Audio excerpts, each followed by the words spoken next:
안녕하세요. 오늘도 사연살롱을 찾아주셔서 감사합니다. 30 후반 여성입니다. 이렇게 많다면 많고 적다면 적은 제 나이에 직업에 끌려서 사람을 만났다가 드라마에나 나올 법한 일을 겪었답니다. 저희 아버지는 변변한 직업이 없으셔서 여기저기 다니시며 일용직을 하시다가 결국에는 제가 중학교 때 집을 나가셨어요. 엄마는 갖은 고생을 다 하시며 시장에서 채소를 팔아서 저를 키우셨죠. 저는 더 많은 돈을 벌어야겠다는 생각에 고등학교 때 외국어로 배운 1어를 1년간 더 미친 듯이 공부해서 일본에 있는 제빵 전문학교에 갈 수 있었어요. 그리고 그 어렵다는 일본 제빵업계에 취직해 성공했죠. 새벽부터 밤 늦게까지 안 먹고 안 입고 안 쓰며 돈을 벌어 엄마에게도 보내고 저금도 해서 돈을 꼬박꼬박 모았답니다. 그렇게 10년을 지낸 후에 한국에 들어와서 서울 모처에 저만의 작은 빵집을 내게 되었죠. 저는 일본에서 살아남기 위해 몸에 익힌 특유의 싹싹함과 부지런함으로 손님을 대했고 그 덕에 친절하고 맛있는 빵집이라는 입소문이 나서 자리를 잡아가게 되었어요. 제가 질 좋은 커피를 무한정 리필해준다는 것도 한몫했죠. 그리고 직원도 2명 두고 빵집도 안정되고 나니 마음이 좀 해이해졌던 것 같아요. 엄마도 작은 빌라이긴 하지만 전세를 얻을 수 있게 됐다며 좋아하시던 때였죠. 저는 그 즈음부터 친구들을 다시 만나기 시작했어요.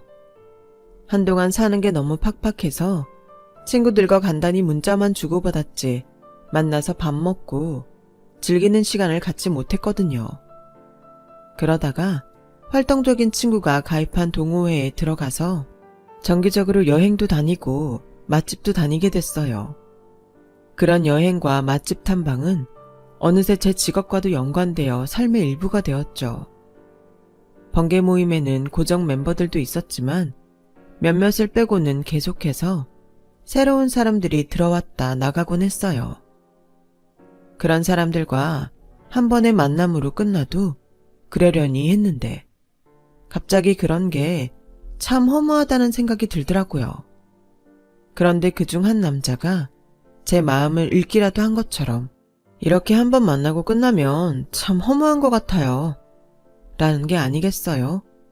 인물도 괜찮고 매너도 좋은 사람이어서 다들 좋게 보는 사람이었어요. 네, 너무 일회성이 되면 이런 만남이 무슨 소용있나 싶기도 해요. 라고 했더니 불쑥 그 사람이 그럼 제가 또 연락하면 만나주실래요? 하는 거였어요. 순간 이 사람이 작업을 걸려고 나한테 그런 말을 했나? 그런 의심이 들더라고요. 또 아무리 괜찮았기로 번개 모임에서 한 번밖에 안 봤는데 밖에서 따로 만난다는 게 썩 내키지는 않았어요. 그래서 그건 좀 어려울 것 같다고 정중히 사양했죠. 그런데 그 사람은 저한테 계속 쪽지도 남기고 채팅을 요청하더군요. 좀 끈질기다는 생각도 들었지만 기분이 나쁘지 않더라고요. 누가 봐도 괜찮은 남자가 저에게 이렇게 계속 대시를 해오니까 어쩐지 어깨가 으쓱해졌죠. 하지만 쉽게 연락을 하는 건 좀 아니다 싶어서 계속 무시하고 있었는데 하루는 제 친구가 빵집에 찾아와서 저번 번개 모임 때 너랑 얘기하던 남자 말이야.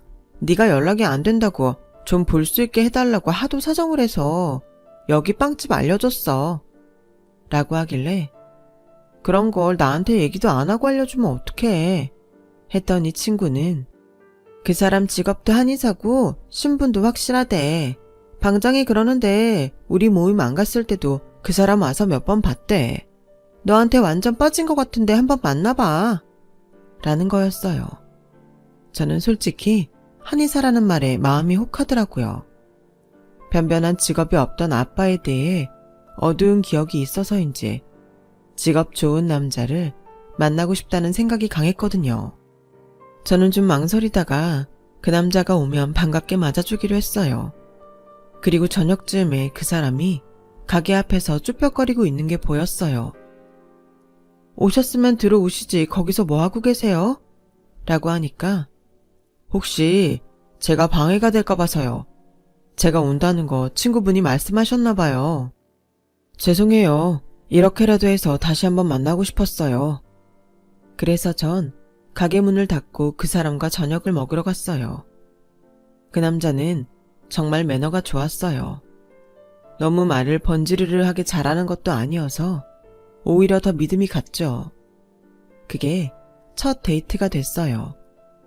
저는 저도 모르는 새에 그 남자에게 점점 빠져들었고 어느새 사귀는 사이가 되어 있더군요. 사랑 관계라는 게 정말 순식간인 것 같더라고요.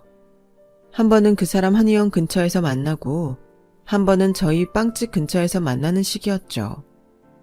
제가 한의원에 들어가 보고 싶다고 했는데 남자친구는 그것도 나쁘지 않은데 사실 직장에 애인이 오는 거 내가 직원들한테도 못하게 하거든. 공사를 구별하라고. 그런데 내가 애인을 들어오게 하면 말이 안 되잖아. 라고 했고 저는 그럼 난 뭐야. 우리 빵집엔 자기 맨날 들어오는데?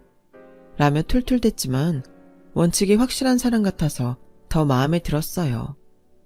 그리고 남친은 일주일에 한 번씩 지방으로 출장을 갔어요.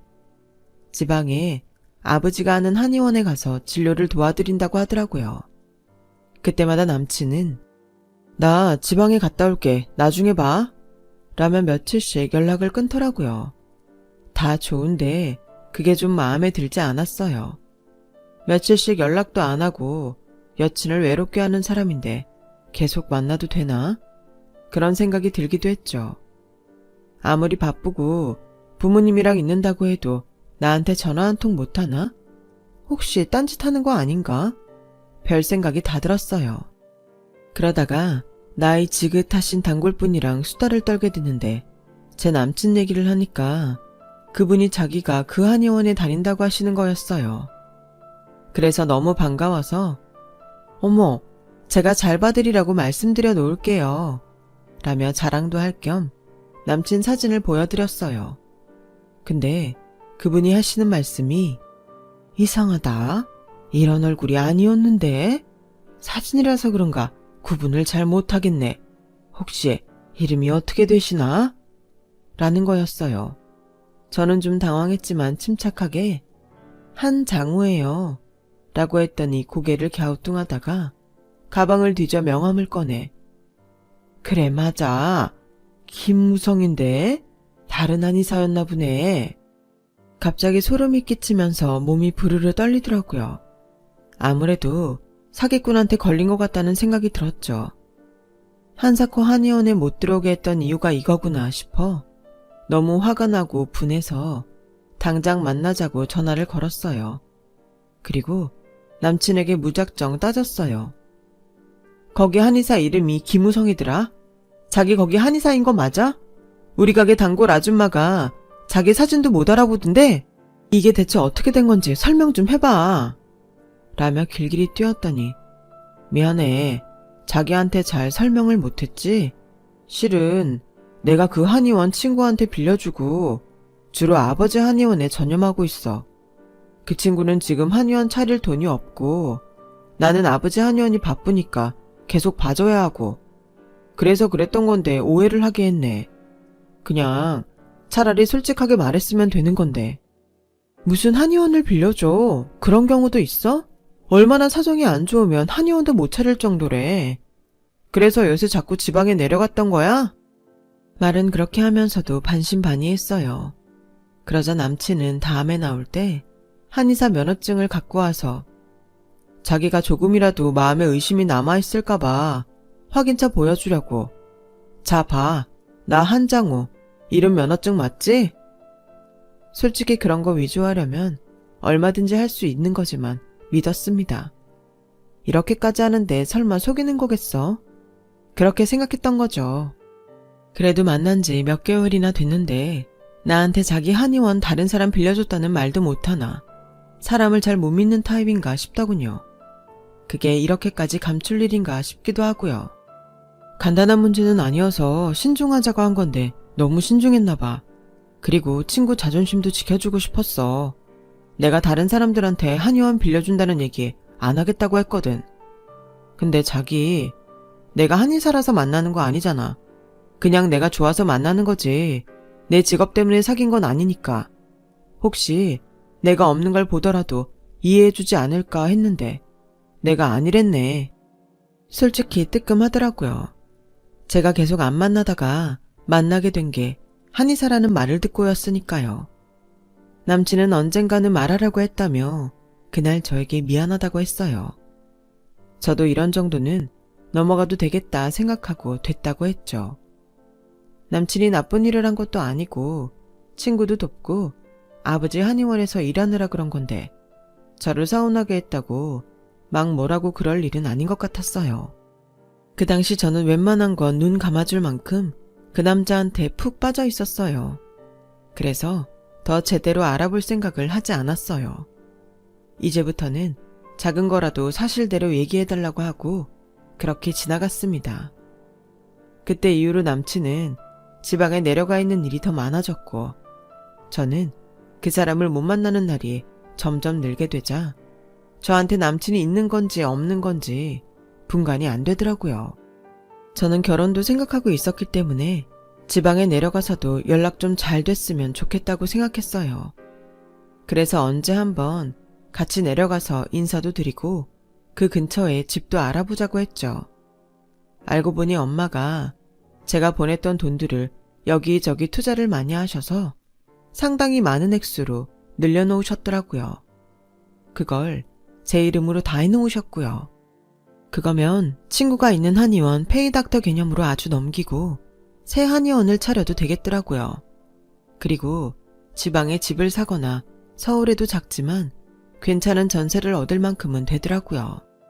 어차피 왔다 갔다 할 거면 편하게 자기 집이 있는 게 좋겠다 싶었죠.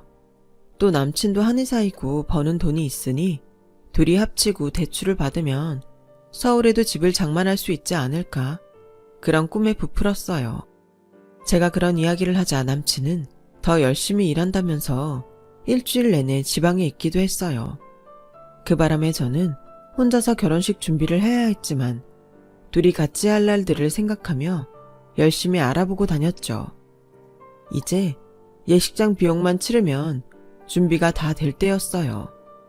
갑자기 남친이 전화로 자기야, 우리 아버지 친구분 아들이 서울에서 갑자기 사고를 당했대. 나도 아버지도 못 올라가 볼 것 같아서 그러는데 자기가 그쪽으로 나랑 아버지 이름으로 부조금 200만 원만 보내줘. 아버지가 예전에 많이 신세진 분이어서 그냥 모른 척 할 수 없어서 그래. 정말 미안한데 지금 여기 한의원이 한쪽은 공사하고 한쪽은 진료 보느라 너무 정신이 없어서 그래. 그분 우리 결혼할 때 그거 배로 갚으실 분이니까 그때 자기가 다 가져가는 걸로 하고 돈 좀 보내줘. 그걸 거기서 보내면 되지. 굳이 내가 보내야 하나? 좀 이상하긴 했는데 아버님이 예비 며느리 자랑을 하고 싶어 하신다는 말에 그래, 그럴 수도 있겠다 하면서 보내줬죠. 저는 그 사람을 믿어도 되겠다고 생각했으니까요. 게다가 전에 만나본 아버님 어머님은 다 교양이 있으셨고 어딘가 수줍어 보이고 말수도 적으셨어요. 남친이 자주 올라와 보진 못했지만 결혼식 준비가 끝나고 저희는 행복한 결혼식을 올리게 됐죠. 그리고 동남아로 신혼여행까지 잘 다녀오고 나서 가게에 나가게 됐는데 친구가 와서 근데 네 남편 결혼식에 왜 하객 알바 썼어? 우리 동네 아는 애 있어서 내가 어떻게 왔냐고 하니까 남편 쪽 하객 알바 왔다고 하더라고. 라고 하길래 뭔가 착각한 거 아니야?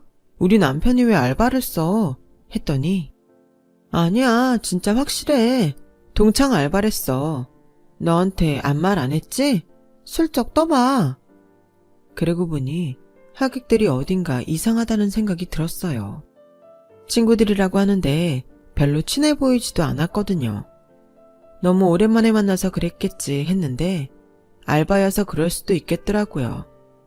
그래서 저는 그날 밤에 자기야, 혹시 결혼식 날 하객 알바 썼어? 내 친구가 아는 사람 봤는데 알바라고 했다더라? 라고 물으니까 남편은 친구들이 많이 못 온다고 해서 그랬는데? 라고 태연하게 대답하더라고요. 내가 바쁘다 보니까 친구들도 별로 못 만나고 우리 모임 안 나간 지도 오래됐잖아. 그래서 너무 식장이 비면 안 좋아 보일 것 같아서 알바 좀 썼는데 그걸 그 친구는 또 자기한테 말했대? 사람마다 사정이 있으니 그럴 수도 있겠다. 좀 넘어가지. 하긴 그럴 수도 있는 일이었죠. 자기 친구들이 너무 적으면 자기의 사회성 없다고 생각할까봐 걱정했다는 말에 알겠다고 했고 친구 이름 미안하다고 사과했어요. 그리고 저희의 알콩달콩 신혼생활이 시작됐습니다. 하지만 남편은 며칠씩 지방에 가 있기 일쑤였고 저는 혼자 텅 빈 방에 있을 때마다 왜 결혼을 했지? 점점 그런 생각이 들게 됐죠. 서울에 새 한의원을 열자고 해도 조금만 기다려 달라고만 했고요. 그러면서 계속 조금씩 돈도 가져갔어요. 한 번에 50, 100 이러던 게 많게는 몇백씩 가져가게 되더군요. 한의원이 어려워서 그러는 건가 하는 생각도 해봤고 남모르는 빚을 진 건가 별 상상을 다 하게 되더라고요. 자꾸 이 핑계 저 핑계로 가져가는 돈이 어느새 몇 천이 됐어요. 그래서 서울 온 남편에게 따져 물었더니 자기 또 왜 그래? 자꾸 날 의심하는 것 같아 섭섭하네. 라고 하면서 바로 3천만 원을 제 계좌에 넣어주더군요. 나는 그냥 내 돈이나 자기 돈이나 그 돈이 그 돈이지 한 거였지. 이렇게 하나하나 따질 줄은 몰랐는데. 암튼 이런 걸로 피곤하게 싸우지 말자. 라고 하니 저는 또 입을 다물 수밖에 없었어요. 게다가 의심스러운 걸 따질수록 계속 저만 미안한 상황이 반복되더라고요. 저는 지방에서 늦은 시간에 오느라 피곤해 잠든 남편을 보며 이렇게 바가지만 긁지 말고 남편에게 깜짝 파티라도 해줘야겠다고 생각했어요. 남편이 다시 지방에 내려가고 난 후 저는 온갖 솜씨를 발휘해서 먹음직스러운 빵을 잔뜩 만들어서 한 보따리 싸서 남편을 따라 내려갔어요. 그리고 남편 한의원 근처에 가서 전화를 걸었는데 계속 안 받더라고요. 저는 길을 잘 몰라서 물어물어 한의원을 찾아갔죠. 데스크에 있는 간호사분에게 아버님이랑 남편을 보러 왔다고 했더니 간호사는 고개를 갸우뚱하며 좀 이상하다는 듯 저를 쳐다보더라고요. 잠깐만 기다려보라고 하고 안으로 들어가더군요. 그리고 잠시 후 50대쯤 보이는 남자분이 가운을 입은 채 나오셨어요. 저를 찾아오신 게 맞나요? 여기 한의사는 저밖에 없는데요. 저는 말문이 막히고 머리가 아파오기 시작했어요. 대체 이게 어떻게 된 일인지 하나하나 되짚어봤죠. 왜 하나하나 의심스러운 게 해결되면 또 이런 일이 생기는 건지. 저는 혹시 제 남편에게 한의원을 넘겨받았는지 여기서 계속 하신 게 맞는지 재차 물었죠.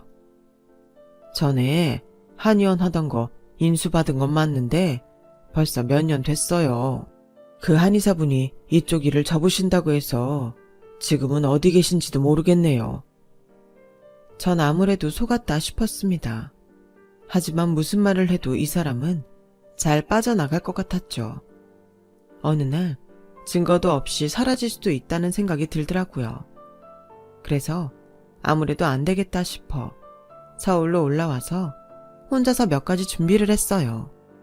남편이 오자 저는 태연하게 나 이번에 자기 한의원에 돌리려고 빵 잔뜩 만들어서 가져가려다가 말았는데 내가 빵 좀 만들어줄게 가져갈래? 라고 했더니 남편은 그래? 주면 잘 먹을게. 고마워. 다들 좋아하겠다. 라며 진심으로 좋아하는 것 같더라고요. 역시 말로나 다른 걸로는 뭘 알아낼 방도가 없겠다 싶었어요. 그래서 저는 다음번 지방 갈 때 남편 셔츠 단추에 소형 카메라를 달고 몰래 남편 휴대폰에 GPS 앱도 깔아놨죠. 남편이 간 후에 GPS를 켰더니 중간에 엉뚱한 데로 빠지더라고요. 제가 남편 시댁이라고 인사를 갔던 곳이 아닌 전혀 다른 지역에서 GPS가 깜빡였어요. 너무 궁금해서 견딜 수가 없더라고요. 그래서 그곳으로 가서 남편 GPS가 가리키는 곳을 찾았어요. 거기는 주택가였어요. 저는 주변을 두리번거리다가 저만치해서 다른 여자와 다정하게 나오는 남편을 보고는 몸을 숨겼어요. 그 사람은 여자와 걸어 나오면서 사람들에게 인사도 하더라고요. 아무리 봐도 보통 사이가 아닌 것 같았죠. 하지만 이대로 쫓아가 잡는다 해도 남편은 또 능숙하게 넘어갈 게 분명했어요. 저는 일단 서울로 돌아와서 카메라에 뭐가 찍혔을지 기다리기로 했어요. 그런데 이틀이 지나고 나니 이번에는 GPS가 다시 한의원이 있는 지역으로 움직이더라고요. 그 동네에도 뭔가 있긴 있구나 했죠. 중간에 전화를 몇 번 걸어봤지만 남편은 한 번도 전화를 받지 않았어요. 저는 옆에 다른 여자가 있으니 받을 수도 없는 거라고 생각했어요. 그리고 남편이 오기로 한 날이 되었는데 밤늦게까지 연락도 없고 오지도 않았어요. 이 사람이 이제 거기서 아예 눌러 앉기로 했나? 별 생각이 다 들더군요. 그런데 밤 12시가 지나서 큰 병원 응급실에서 전화가 왔어요. 남편이 크게 다쳐서 의식을 잃어서 실려왔는데 제 번호가 응급번호에 있어서 연락을 했다고 하더라고요. 저는 왜 갑자기 다쳤다는 건가? 그것도 거짓말 같았지만 어쨌든 병원으로 가보았죠. 남편은 얼굴 여기저기가 터져 있었고 머리에도 붕대를 감고 있었어요. 그런데 뒤에서 경찰이 저를 부르더라고요. 어떤 남자가 지방에서부터 남편을 따라와서 백화점 주차장에 차 세우자마자 달려들어서 때렸다는 거였어요. 그러면서 휴대폰으로 남자 사진을 보여줬죠. 전혀 모르는 사람이었고 왜 남편을 때렸는지도 알 수 없었어요. 그러다가 혹시 그 남자가 남편과 같이 있던 여자의 애인이나 남편인가? 그런 생각이 들었어요. 그제야 잠깐 잊고 있었던 소형 카메라가 떠올랐어요. 남편 옷에 붙여놓았던 카메라를 찾았죠. 다행히 잘 붙어 있더군요. 병원 데스크에 사정을 해서 노트북을 빌려서 카메라 영상을 틀었어요. 영상을 본 저는 눈이 휘둥그레졌어요. 제가 남편을 뒤쫓아갔다 본 여자가 얘들아 선생님 모셨다 하니까 어느 건물에서 아이들이 우르르 나오며 선생님 안녕하세요 하며 막 매달리는 거였어요. 거긴 복지시설이었고 그 여자는 거기 선생님이었던 거예요. 남편은 아이들이 아픈 곳이 없는지 살펴주고 제가 만들어준 빵도 나눠주고 약도 지어서 주는 게 보였어요. 시댁 동네에서는 요양시설을 방문하더군요.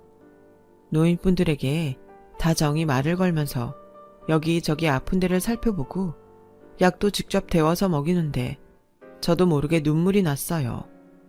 거기서는 시아버지도 같이 진맥을 보시더라고요. 순간 제가 남편을 의심했던 것들이 어찌나 낯뜨겁고 부끄럽던지 말로 다 할 수 없었어요. 남편이 깨어나자 저는 자기 대체 왜 이렇게 맞고 다니는 거야? 좋은 일 하는 사람을 왜 때린 건데? 하며 울먹이자 남편은 그걸 어떻게 알았냐며 차분히 설명하더라고요. 내가 원래 많은 사람들을 돕고 싶어서 사람 고치는 일을 택했거든. 그래서 친구한테 한의원을 맡기고 봉사를 좀 다녔어. 근데 왜 나한테 말 안 했어? 내가 작은 거라도 숨기지 말라고 했잖아. 그냥 진료를 보면 돈을 더 많이 벌 수 있는데 그렇게 못하니까 미안해서 말을 못하겠더라고. 그래서 시간을 더 늘려서 진료도 보고 봉사도 했지. 남편을 때린 남자는 요양시설에서 일하는 사람인데 남편이 무료 봉사를 하니까 자기도 진료를 봐달라고 하고 공짜로 보약도 달라고 했다더군요. 처음에는 해줬는데 아프지도 않은데 자꾸 보약을 달라고 해서 거절했더니 폭행을 한 거였어요. 남편은 제가 빵 만들어준 게 고마워서 백화점에서 선물을 사서 주려다가 앙심을 품고 쫓아온 남자한테 사고를 당한 거였죠. 아니, 대체 무슨 생각이면 공짜로 보약을 못 먹었다고 사람을 멀리까지 쫓아와서 해야 하는 건지 모르겠더라고요. 저는 남편에게 그런 좋은 일 하는데 뭐라고 할 사람이 어딨어. 자기 너무 멋있어. 직업만 좋은 게 아니고 사람이 너무 근사해. 나도 벌고 여윳돈도 있으니까 너무 맘 쓰지 말고 하고 싶은 대로 해. 라고 하자 남편은 고맙다며 제 손을 꼭 잡더라고요. 아빠와는 다른 사람을 만나겠다는 보상 심리에 선택한 사람이었는데 저에게는 너무 분에 넘칠 만큼 좋은 남편을 만나게 된 게 너무 감사해서 저도 요즘은 남편을 따라서 함께 봉사를 다니고 있어요. 남편은 제게 세상이 그래도 살만하다는 걸 깨닫게 해준 사람이죠. 저 정말 결혼 잘한 것 같죠? 어렵고 힘든 시간들도 있었지만 제가 똑바로 살려고 노력하고 열심히 일했더니 이런 보석 같은 남자를 만난 것 같아요. 여기까지 제 인생 얘기를 들어주셔서 감사합니다. 항상 열심히 살려고 노력하면서 살아보겠습니다. 모두들 건강하시고 행복하세요. 여러분, 사연 댓글에 응원과 현명한 조언 부탁드려요. 좋아요와 구독은 저에게 큰 힘이 됩니다. 오늘도 좋은 일 가득하세요.